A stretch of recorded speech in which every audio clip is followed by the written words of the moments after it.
follow the money. That's what I always say. You always follow the money. Yeah. This is Follow the Money with Mitch Moss and Pauly Howard on VSiN. Welcome in. We're live downtown Las Vegas, Circa Resort and Casino. This show is brought to you by DraftKings. We'll start this hour talking a little golf. Indy Jeff Sealey joins the program now. You can follow him on X. He is at Cutmaker Jeff. Also, the Cutmaker pod is back. It's going to be up a little bit later on today. I will tell you, Jeff, as we've talked about a lot, I mean, it's difficult hitting an outright weekly in golf. I mean, if you hit a couple or a handful throughout the entire calendar year, you should feel fortunate because they're so tough. An example, I text you back and forth during the tournament last week. I added Jordan Spieth at 25-1, and you're going to get the good and the bad with him every single event. And he's cruising along, and then he hits that one in the bunker, and then it's pretty much over with. So that was dead. However, your placement recommendations last week absolutely made up for that. I think pretty much every guy you gave out, I think top 20 in that range, they all got there, man. Congrats. No, thanks, man. And again, that's why you play him, right? And I think that's what the important thing, as I mentioned last week, I play top 20s for a full unit, top 10s for a half, top 5s for a quarter, and then, maybe a tenth of a unit or 2/10 of a unit on an outright. So as we talk about these plays, that's the way to profit on these things. And look, yeah, we're going to completely miss on a guy on occasion, but more often than not, if they're in that top 20 range, all they can do is get top 20, you book a profit, and then the rest is gravy. Sure. And again, there's nothing wrong with cashing a plus 150 or a 2-1 or whatever that number might be. And it's a great 4-day sweat over an entire golf tournament. You were high on Eric Cole last week. It got there in the placement markets again. Are you going to go back to war with him again this week? Absolutely, guys. I mean, again, everything I like about Eric Cole this week, last week I like this week, only the difference is this week he doesn't have to worry about driving. I mean, he's the best approach player in the field over the last 24 rounds. He's 12th in putting from 10 to 20 feet, which is really a key distance this week, and he's 13th on Bermuda greens. Again, he was 14th last week despite losing 3 strokes off the tee in a tournament where Max Homa hit a 475-yard drive, right? So we're not going to have that. We're not going to worry about that this week. A lot of guys won't even hit driver. And honestly, the highest compliment I can pay Eric Cole is I feel like he's become the new Webb Simpson. So, you got a guy, he has top 5s, guys, in 4 of his last 6 events. This is a guy who has elite approach game and is an absolutely fantastic putter. This is a course where I would normally play Webb Simpson, 25-1. Happy to have Eric Cole. And again, I'm playing him top 20 plus 140, top 10 plus 300. But I'm, full unit top 20, half unit top 10, quarter unit top 5. And then again, piece of money for the rest. So Cole, for sure, I think he's easily a tremendous play. A little bit lower on the board. You see Aubert. I like Aubert. Obviously, I'm not playing him outright this week, but I am going to play him in matchups where I can get minus 110 or even money. Again, I think last week was a little bit of an outlier. Aubert he's the most talented player in this field. How about the history of this tournament going back where bombs seem to hit at a crazy rate? Oh, guys, it's nuts. Like the last 5 winners here were 50-1, 18-1, 65, 50, and 40. So don't be afraid to take some swings on some guys in that range, and we'll talk about a few more guys up the board. One, I think, is probably the most undervalued by a mile. And then we'll talk to some other true bombs. I think there are some guys in the 100 to 20, 100 to 80 range that we can get fantastic top 20 prices on. You think, is this going to be like last week where it's like 28 under wins it again? No, I don't think it'll be that. Yeah, I don't think it'll be quite that bad. Just because you're not going to people aren't going to be driving the green as much, right? You're going to have to make some more 10-footers than normal. Where last week it was just there was a ton of eagle putts, everything else. I don't think we'll see quite as many this week. I think 20-1 could win. That would make sense. But last week was just a shootout. Okay, how about Theegala? Yeah, guys, Theegala. I mean, after breaking into the scene with a third-place finish in Waste Management 2022, Theegala's played 50 events. And I don't think he's getting nearly the credit he deserves, because in those 50 events, he has 7 top 20s, 4 top 10s, 8 top 5s, and a win. To put it in context, he finished top 5 or better in 18% of his events. That's the same as Justin Thomas. He has the same number of top fives as Colin Morikawa, yet when you look at the pricing of the board, they're not even remotely close in how they'd be priced.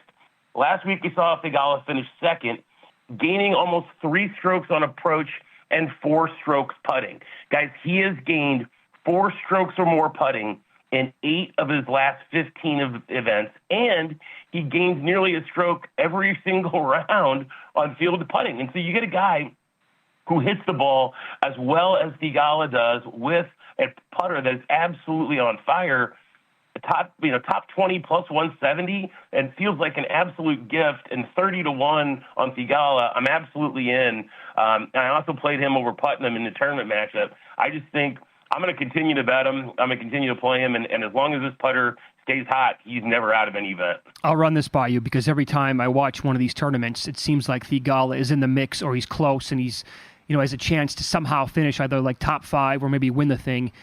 If you shop around, you can find this market, and it's will this golfer win a major in 2024? So you get all 4 majors, one number, that's it. His number I found at 16-1.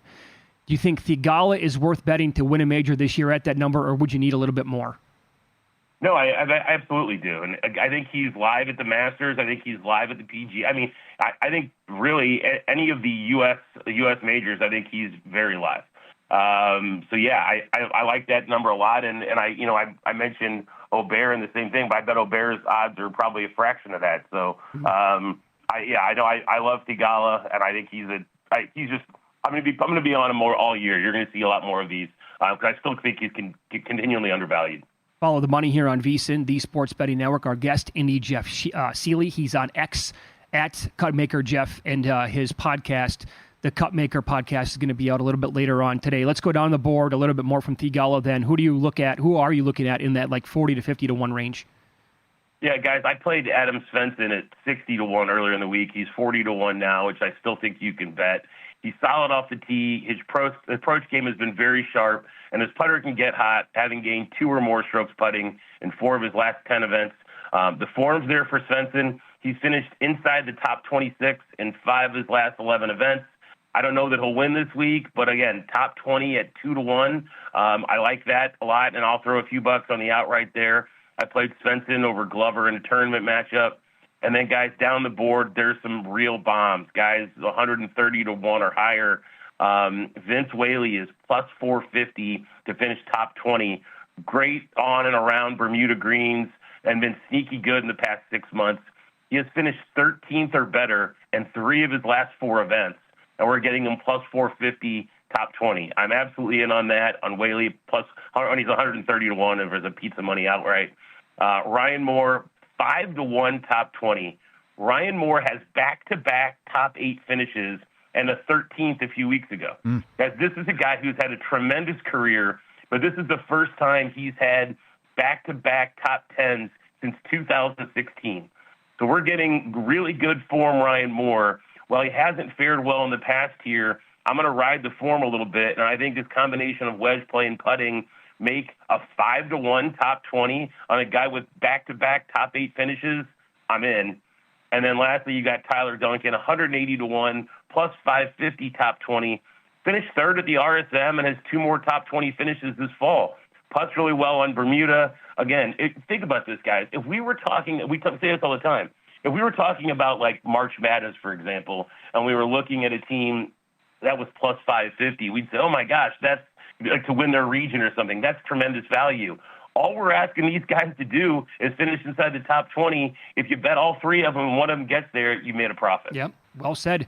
Again, he's on X at Cutmaker Jeff, and the Cutmaker pod is going to be out a little bit later on today. Well, you were off to a good start last week. Let's continue it this week here as they move over to the Sony. Jeff, thanks, pal. Best of luck. Appreciate it, fellas. Take care. Yeah, be good. There you go. He's exactly spot on. So, and the breakdown there of what he does with the overall units again, when he likes to go top 20, top 10, top 5 overall for smaller units on the outrights, that's how you do it. And again, I know people love to cash the 30, 40, 50-1s. Who doesn't? They're great. Difficult to do in golf or any sport. And I'll gladly take a top 20 at plus 140 or higher, or whatever that number might be. So I did watch a lot of that tournament last week, even though we had, a zillion other things going on. That was a joke, I know. I had Cantley, wasn't even. It's just, 29 under. Eesh. That's too much for me. It's too easy of a tournament. Yeah, it's a joke. However, they do start it off with a bang playing in Maui there at Kapalua. And people who are watching and betting this stuff in like freezing parts of the country, they're like, that looks pretty awesome right now. Wish I could be there. Yeah. But again, I had Spieth, and it's just, you need to, that guy has given me higher blood pressure over the years than, easily any other golfer and like almost any other athlete in sports, just because it's the same thing every single time. Oh, look at this. He missed, he's off into the rough by 40 yards. How is he going to get out of this one? Oh, look at this. Somehow he gets out of it with a hybrid, and he's 14 feet from the pin. Like, how'd that happen? I don't know. Only Jordan Spieth. And then he's cruising along. It's birdie, birdie, birdie, birdie, birdie, and then he hits it into the bunker, and he's completely stuck because it's against the wall of the bunker. Good luck getting out of that one. Should maybe tell myself, if I bet the guy, don't even watch. Yeah, right. Or just... It's like Adam Scott, can't make a putt. Yeah, like settle down, pal, because it's going to go bonkers at some point, so learn to live with it. Mm-hmm. And he's been around now for a long enough time to lesson learned should be the case here. It's Follow the Money on VSiN, the Sports Betting Network. We will get into tonight's NBA card up next. We have a lot of good matchups on the board, including this fascinating breakdown of the Wolves and the Celtics. And please talk me out of fading this team again tonight. That's next here on VSiN.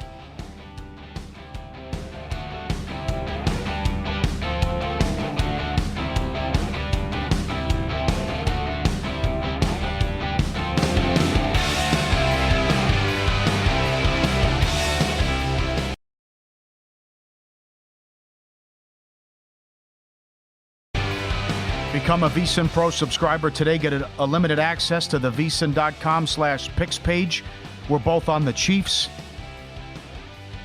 Humans likes the under. Some props we like as well that we'll get to, and I'm also on the Browns for more VSiN Pro picks. Become a VSiN Pro subscriber today. Follow the money. Code will give you 10% off the annual subscription. Use the promo code FTM. FTM, get 10% off. Get up there now, VSiN.com. All right, so we do have a good rematch tonight in the NBA. It was a fierce battle. The only other time these two teams played this season in Minneapolis, as the Wolves got the Celtics in overtime of that game. And here is the tweet to keep in mind for tonight. Sean Grandy pointed this out, play-by-play man for the Boston Celtics. The T-Wolves will not be able to fly to Boston last night from Orlando because of the inclement weather in the Northeast. They are now scheduled to land in Boston early this afternoon, about 7 hours before tip is when they're going to get there. Mm-hmm. So now that's not us sitting here telling you got to bet the Celtics -7 because of that. Not what we're doing. We're pointing out how difficult of a spot this might be for the Wolves, and I'm sure we'll find out later on today exactly what the Wolves' plan is going to be in terms of, they just played last night in Orlando. They crushed the Magic. Yeah, that's very important. So because the game was over early. Right. They were up, I think they were up 25 at the half or something ridiculous. So you guys didn't have to play extended minutes. Mm-hmm. So now usually you just punt on the game and not play anybody. But then, as Julian mentioned, what happens to Boston now here too with some guy. And Tatum didn't play in the loss against Indiana the other night. So they're coming off a loss, and you also have the revenge angle. But, it's a perilous trade here with the NBA, especially this early in the morning. Yeah, I will point out. The Wolves, overall on the year, they're 16, 17, and 2 ATS. The market is adjusted with how well they played. Tough time covering those numbers. They're 8 and 11 ATS on the road. They're 0 and 2 with no rest, and they're 0-3 and 1 ATS with the rest disadvantage on the year. Yeah, which is the case in this game tonight. Yeah. Well, you're going to lose some games here. It was a great run that they were on and a huge win last night, but you lost at Dallas. You lost at New Orleans. You were down 20 against the Knicks and lost that game. Yep. So now with some tough games coming up, now we'll see as you got Denver breathing down your neck as you're trying to win that division and also try to grab a top 2 seed in the West. This is a team I was talking about before the break. The 76ers are at the Hawks. No Embiid tonight. Sixers on the year, 23 and 12 ATS, third best mark in the NBA. They are 10 and 6 ATS on the road. The Hawks have been miserable. They are 8-27 against the spread on the year, 23% worse than the NBA. They are 2-12 ATS at home. And that's, by the way, not even close. They're by far and away the worst team in the NBA against the spread. At home, they're 11-3 to the over, and they're 22-13 to the over, despite having these super high totals anyway.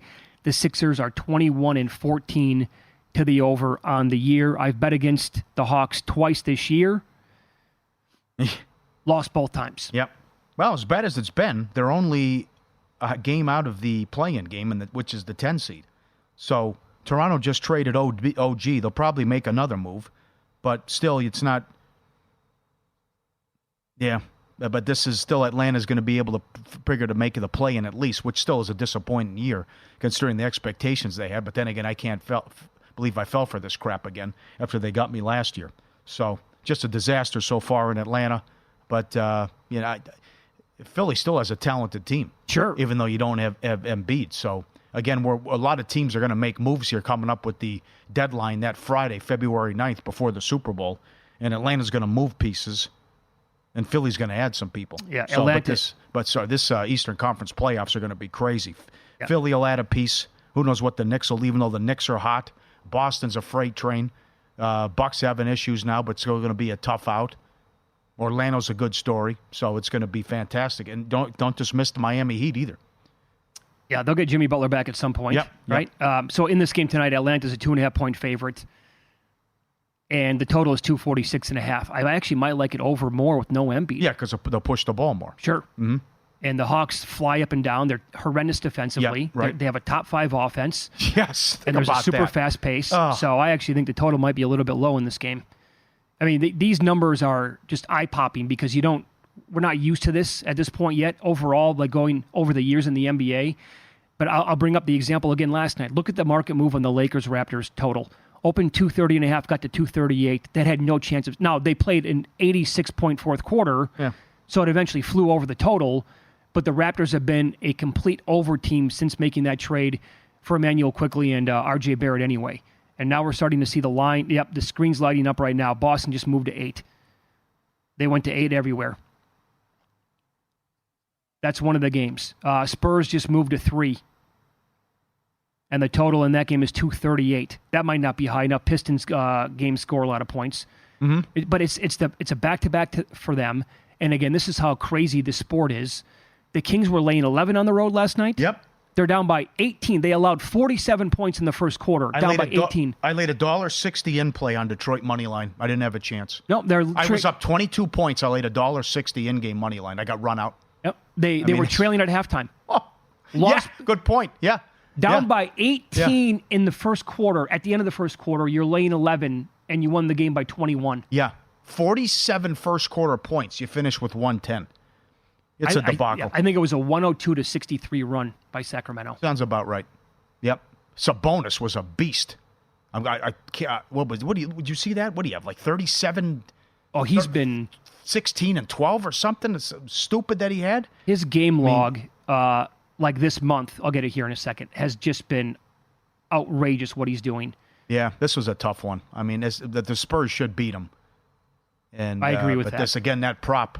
As we mentioned briefly, DraftKings has been all over this. Will the Pistons set the record for futility? Will they win at least 10 games? And Doug Kazarian bet 8-1 and loves the under. But, Doug's right.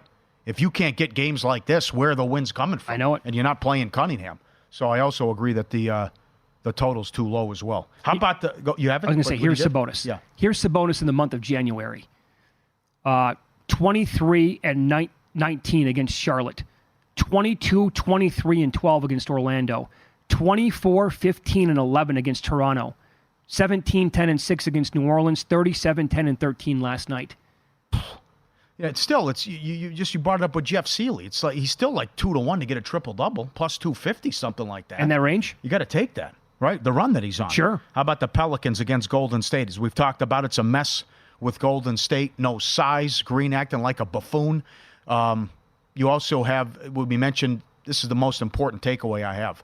Infighting, Kuminga calling out Kerr. Imagine that, the onions on this kid. But you're under 500 and you played 23 teams that are under 500 on the season. So the schedule's been a joke, and they're a joke. But the Pelicans are hot. They beat Utah at home. Okay, no big deal. But then you beat the Lakers and ran them out by 20. You beat Brooklyn. You went to Minnesota and won. You had the hiccup Friday night. That just shows you how good the Clippers are playing. At home, Friday night, the Clippers were up 30 in that game. And then then after the tough loss, they went to Sacramento, and they led by 50 points on the road. So when it's Zion and McCollum and Ingram, their offensive efficiency, the run they're on, is off the charts. And I don't care. I'm with Julian. If Zion doesn't play, it doesn't scare me off the game. 1.5 here. Golden State is a mess right now. Well, I mean, they were getting run out the other night against Toronto. Yeah. They are horrible right now. So when Julian Edlow was on the show 45 minutes ago, he was making a great case for the Pelicans. I could not find a first-half bet anywhere here in Las Vegas. So I bet the Pelicans plus a half a point when he was on the air. They're now minus 1.5, as you just said. Yeah. I still can't find a first-half bet, but I'm going to keep searching for that and see if I can get down maybe before the end of the show here today. But that's... Beat Detroit at home by 4 the other night, they're in absolutely terrible form right now. Chris Paul's hurt. The Green situation, the infighting, do I play the young guys? What do I do? The pressure that's on Curry. But as we've talked about many times, this was true of the teams that were winning titles and the best team in the league. They were always sloppy Joe with the ball. Oh, it drove me nuts. Well, it still continues. Now you're not good enough to overcome all these stupid turnovers. Here's what they really screwed up. They had a chance to nail it out of the park and keep this dynasty going because they had a ton of picks. Yeah, good point. Wiseman, awful. Right? The youth Big movement, bust. Yeah, totally whiffed on Wiseman, and it appears as if they whiffed on Kuminga and Moody as well. Yeah. Both those guys were taken super high in the same exact draft, and they had those 3 picks back-to-back years, and And Klay Thompson's cooked. Yeah, it appears that way, and he knows it too. By the way, he does. He's recently been talking. He's like, and Kirk Kurz had to get on him and be like, "Dude, knock this off." It was an interesting soundbite about stop moaning and right, and set a example for the younger guys and stop worrying about what's happened to you. So, but it's you're right. He does know it's over. Yeah. Every day at this time, by the way, the market moves in the NBA. The Hawks are down to a 1-point favorite now. Some money, as we're talking, coming in on Philadelphia. That dropped 1.5 points in the last couple of minutes in that game. There is a lot of nightlife in Atlanta, though. A lot of different ways you can get in trouble there. I'll say that. That'd be the one concern in Philly. Soren Petro is going to join the program coming up next. Longtime radio host in Kansas City. He's covered the Chiefs for a long time. Does he agree with the move here? Chiefs are now a 4-point favorite. And what about this total in cold weather? We'll ask him coming up next. Joseph.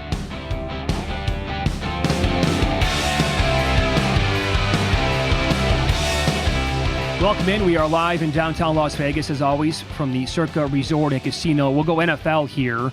Chiefs, Dolphins, Saturday night on Peacock. Soren Petro joins the program now, radio host, WHB in Kansas City. He has covered this team and been on the air there for a long, long time. And word has it, he's bet on a couple of games in his life as well. Soren, good to talk to you again. How are you? Yeah, it's good. I'm glad to know you're next to my money that I left there back in August. It's over at the crap table by the bar. Good times, but it's there. Go get it for me if you guys would. 90 minutes from now, I'll go see if I can find that craps table at the end of the show and get it back for you. How cold is it right now in Kansas City? Not too bad. I think we woke up this morning at about 23 degrees, but this is the high. This is the last warm day. We're supposed to get to like 42 or 3 today. Then we plunge back down below freezing the rest of the week, and really it drops precipitously on Saturday. I mean, we're talking about a game time temperature that people are predicting between 3 and 10 degrees for kickoff, getting colder as the night goes on with some wind involved as well. So it's going to be one of the coldest games the NFL's ever seen. I think it will set the record for being the coldest game. I think 11 degrees might be the coldest game that's ever kicked off in Arrowhead Stadium. This one's got a pretty good chance to break that record. Yeah, we were looking at some forecasts a little bit earlier on, and just the way it feels, right? It could get as low as like minus 18, the way it feels to the human body out there on the field. So how do you think that's going to work for Tua Tagovailoa, quarterback for the Dolphins, where he is really good at home, but on the road in these conditions, and the point spread moved from 3.5 to 4 yesterday. I know the Chiefs, look, I don't love laying any points with KC at this point, but it just seems to me like with the weather, all things considered, this is going to be a really tough spot for Miami. Yeah, I was talking to Tim Grunhard yesterday, a former Pro Bowl center for the Chiefs, who's played in games I think were 10 and 11 degrees, playoff games at Arrowhead. There have been 4 Arrowhead playoff games below 20 degrees. Patrick Mahomes has played in 2 of them. They're the AFC Championship games at 17 and 18 degrees. So he hasn't been down this low, but he's got a little bit more experience. And coming from South Florida, Tim lives down in Florida part of the time. He's like, listen, it's reality. You move to warm weather, your blood thins. You guys know it. I know when I moved to Vegas after going to school in Syracuse and coming back to Kansas City, I mean, your body changes and adapts and adjusts to the cold weather. The Chiefs are more ready for it. Tua's never won a game that he started below 48 degrees. So it doesn't mean he can't do it. I watched the Miami Dolphins come in here at the end of I think it was the 2008 season, the last game that Carl Peterson was the GM. The Dolphins came in. It was a 10, 11 degree day that day, and everyone thought the Chiefs would win. Both teams were bad, but the Dolphins beat up on them. So it's not a foregone conclusion. Andy Reid has really played it down.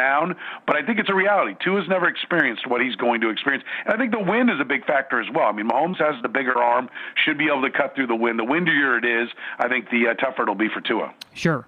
If the Dolphins get Mostert back and they can combine him with Achane is awesome. I mean, he averaged more than 8 yards per carry.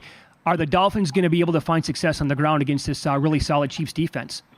I think if you want to say the Dolphins win, now tell me how it happened. It starts with over 200 yards rushing for the Miami Dolphins, and I think that is the weak spot for the Chiefs defense. Listen, I think the Chiefs are aware that you throw to win and you run when you're winning, so they built a defense to stop the pass. They've got a great depth in the secondary, plus 2 top-shelf corners and that they can throw at you, and the linebackers cover well, but it's the run game where you can get beat. Now, when they played over in Germany back in Week 9, the Chiefs did a pretty good job of slowing up that Dolphins running attack, and I think they got them behind the chains. The Dolphins only ran for 117 yards in that game. There was no Achane in that game, and I think that's the wild card. Is he the difference? I think the Chiefs will have a good run scheme, and I think some of the injuries that the Dolphins have, Waddle, the interior of their offensive line is a problem, but McDaniel does such a great job of coordinating that run game. I think it's an underrated and unheralded part of an offensive coordinator's job, the ability to really coordinate a strong running game, create those blocking angles to help your guys up front.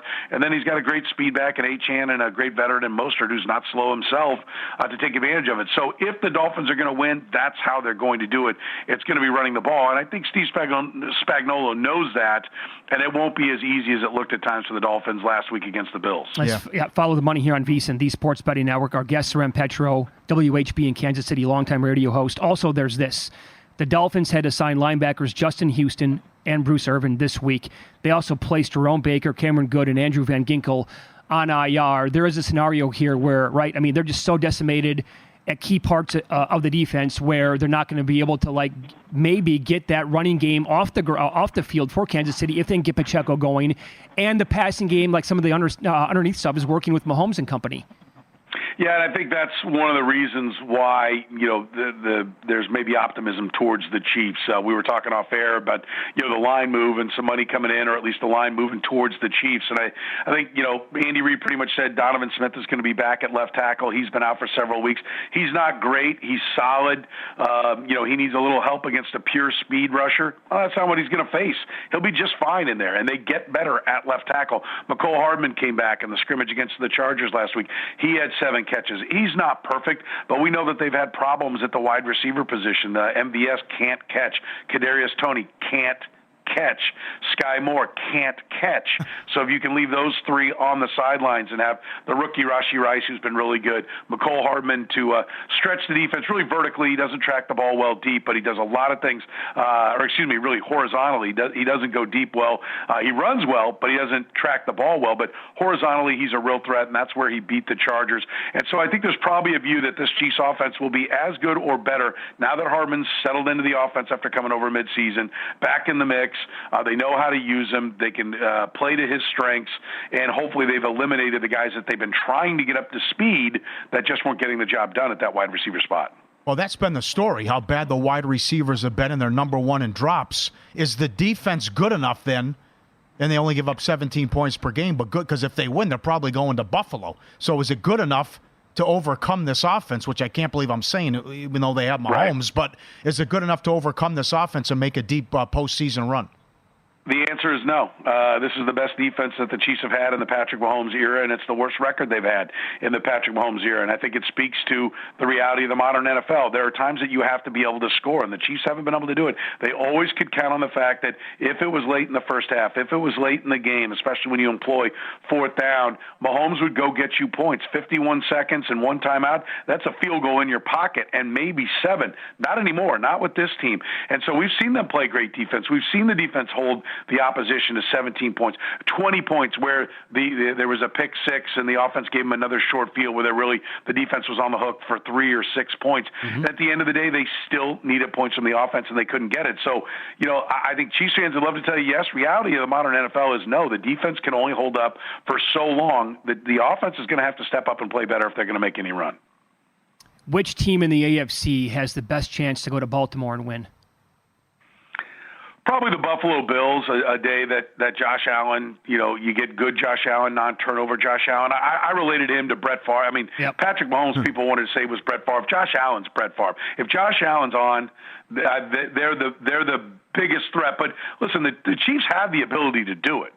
Don't get me wrong. And I'm going to tell you that Baltimore's worst nightmare is seeing red and gold roll into that stadium. They've had a lot of bad losses to the Kansas City Chiefs. And so I think there will be a mental hurdle that the Baltimore Ravens would have to get over early in that game against the Kansas City Chiefs because of how many times the Chiefs have laid them to waste. Hadn't been in the postseason, but they just haven't really been able to get by Mahomes. I think they got him once, but I think they're 1-4, Lamar, against Patrick Mahomes, something in that neighborhood.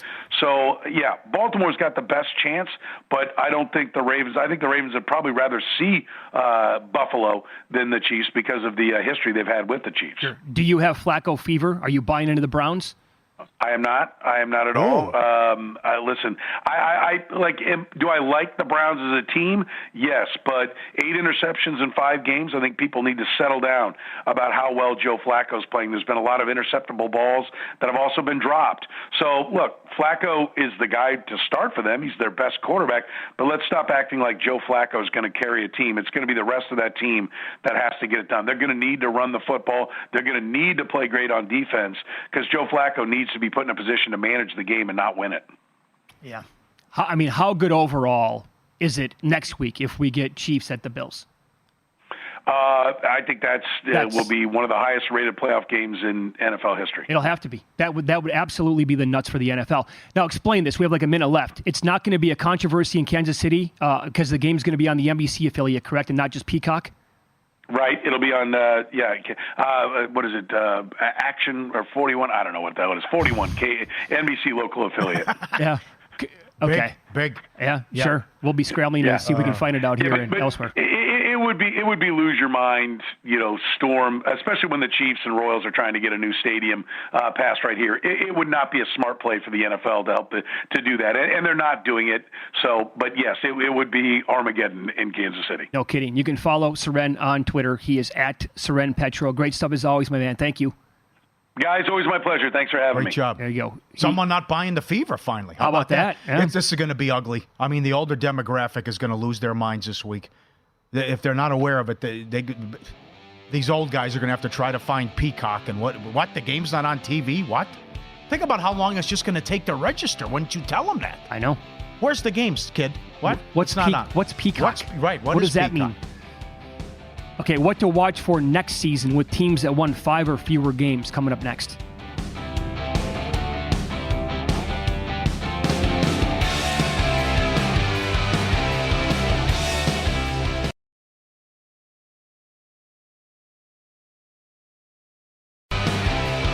DraftKings Sportsbook, official sports betting partner of the NFL.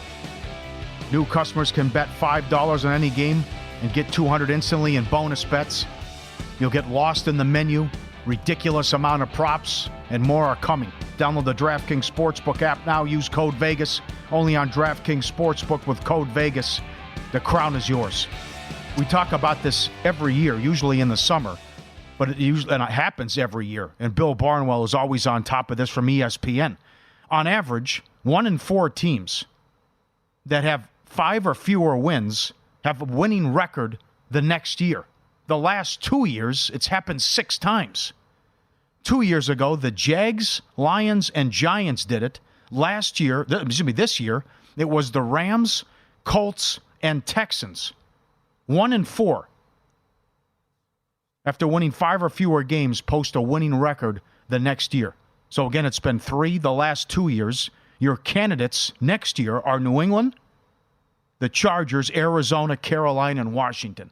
I think everyone's going to pick the Chargers. Yes. Certainly we'll see what they do with the head coaching position, but whoever it is, if it's you, it's an upgrade. That's going to be the most common pick, without any question. I can't get there with the Commanders. No. I mean, not yet anyway. No. We'll have to see what the offseason's going to be like. Although the one thing going for him is knowing 2004, the last repeat champ. So does Dallas fall off? Is there an injury? Philadelphia appears to be a mess. Giants making big changes. I have to say Tyrod Taylor's better than Danny Dimes. At least he played better this year. But that would be, is it Belichick? Who's the quarterback? Too many question marks, but right. I mean, it's not impossible. If they bring in the right coach, I don't know. Could that coach be Eric Bieniemy? Is he going to get the gig? That's possible. If they strike out on people, maybe. Like, what would that offense look like with Eric Bieniemy as the head coach and Caleb Williams as the number 1 pick on Washington if they decided to trade up for it? Yeah.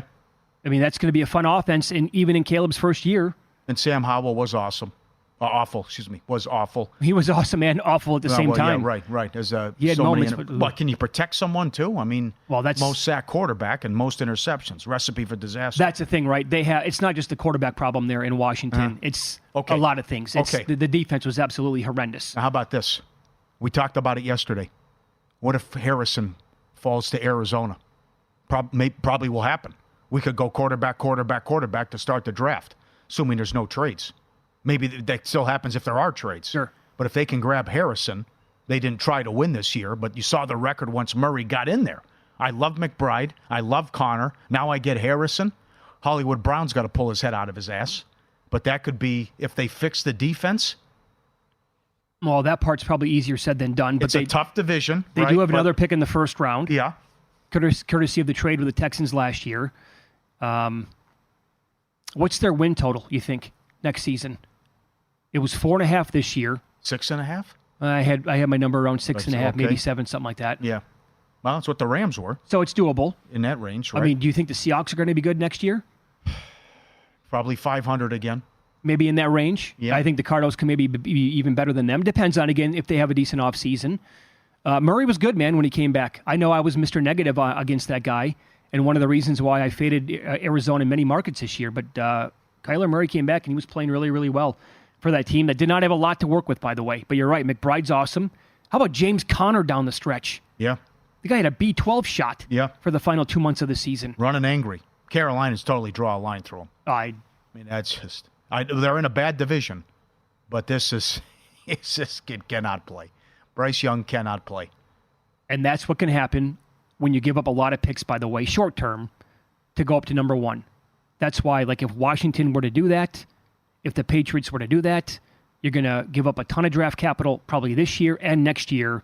And it's like, well, you better hit it out of the park with like the 3rd, 4th, 5th round picks, and also maybe make a couple of key moves in free agency on top of it. They could get into Clipper territory. They really could, because you have this eccentric lunatic owner who has no patience, and then they whiffed on the pick, but they're still pot committed and have to play him. The Miles Sanders contract is a disaster. Yeah, he couldn't get on the field. Thielen's your number 1 option, but you can't get him the ball. I mean, it's who wants the job? Who wants to work for this guy? He's throwing drinks on people.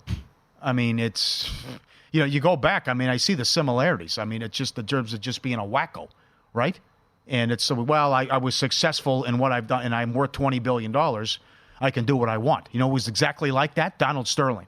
I mean, he was treating the athletes like they were racehorses, coming and touching their bodies, and look at this, and how he was treating these athletes, and just so crazy what this guy was doing. Sure. It's some of the Sterling stories. How do you get shut out back-to-back games in the NFL? How do you not have the lead, run one play with the lead the whole year in the 4th quarter? And impossible, right? Maybe this year wasn't even rock bottom for the organization. Maybe that's up ahead in the near future. And by the way, what kind of a sign is that for Green Bay against Dallas this weekend? When Bryce Young played by far his best game and they scored 30 points and you barely won the game, and now you get to go to Dallas, play on turf in the stadium and see, CeeDee Lamb will have an answer for him. Dak Prescott will slow him down. Sure you will. And on the front end, what Baker Mayfield, did you? Because another example. He didn't close well either. Two players in the history of Lambeau Field, from what I heard yesterday, had a perfect rating there. Aaron Rodgers, Baker Mayfield. Okay, yeah. Oh, sure. Right. He's hurt, and it was a 9-0 game. So, and the Patriots have a lot of work to be done. A lot of work. Who's the coach? They have no players on offense. Who's their best weapon? Hunter Henry? Stevenson when healthy? Probably Stevenson There when are healthy. no players there offensively, and they don't have a quarterback who can play. So they're gonna have to draft a quarterback. Will it be May? Who's the coach? So many question marks with New England. And I know Rodgers is coming back now. Miami's going to improve and be healthy, and then you have the Bills. So again, you're going to finish in last place.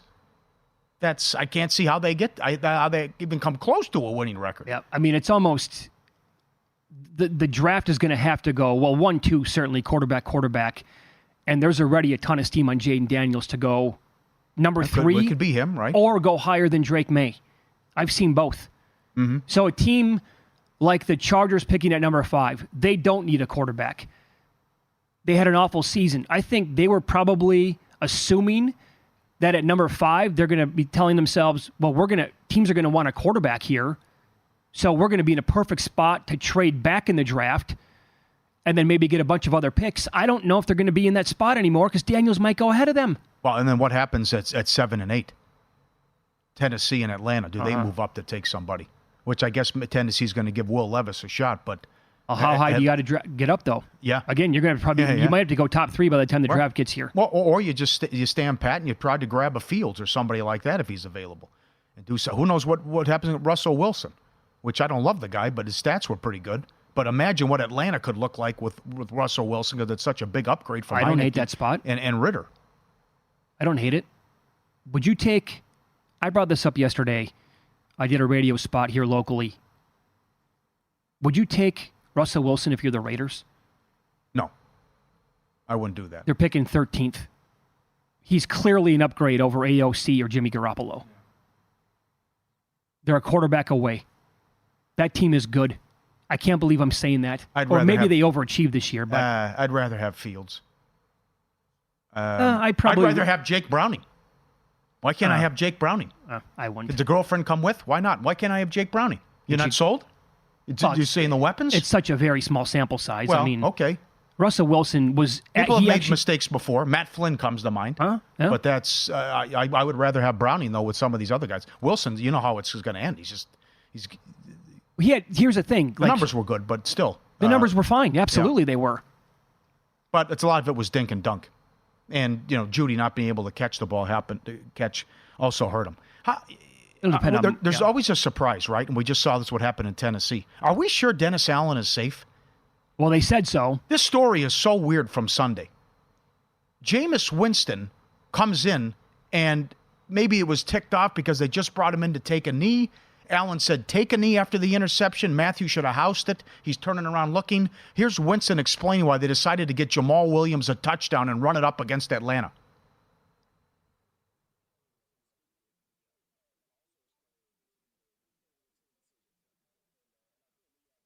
Because the play was victory. But I also explained to DA that it was a team decision. And I think when you have a team morale, and I asked the guys, I said, guys, like, what do you want to do?